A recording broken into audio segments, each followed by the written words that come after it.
Hello बच्चों, let's read this question. The question says fill in the blanks. Friction depends on the dash dash of surfaces in contact. तो इस question के अंदर हमें जो blank दे रखा है उसको फिल करना है और इसमें हमें पूछ रखा है कि जो फ्रिक्शन है वो किस पे डिपेंड करता है. तो बात करते हैं हम लोग की कंसेप्ट की. की कंसेप्ट की यदि बात की जाए, की कंसेप्ट, तो की कंसेप्ट के अंदर हम बात करते हैं फ्रिक्शन की. फ्रिक्शन क्या होता है? बेसिकली एक टाइप का फोर्स है जो कि दो सरफेस से जब कांटेक्ट में अंदर होती है तो उनके बीच की रिलेटिव मोशन जो होती है उसको क्या करता है? अपोज करता है. तो इस फोर्स को हम क्या बोलते हैं? फ्रिक्शन फोर्स बोलते हैं. अब ये जो हमारे पास फ्रिक्शन फोर्स है ये क्या करता है? कांटेक्ट सरफेसेस की जो नेचर है उसके ऊपर डिपेंड करता है. Friction depends on nature of contact surfaces.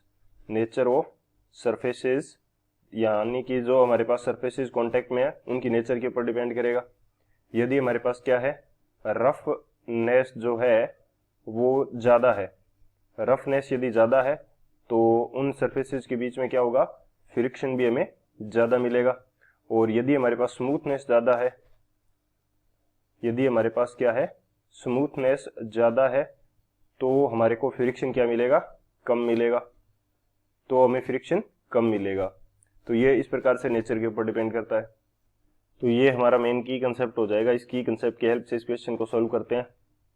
Solution की यदि बात की जाए तो सॉल्यूशन के अंदर हम क्या देख लेते हैं? इसका एग्जांपल देख लेते हैं. यदि हमारे पास क्या है?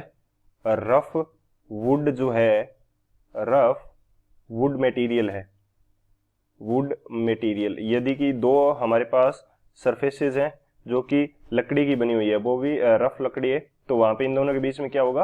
मोर फ्रिक्शन होगा.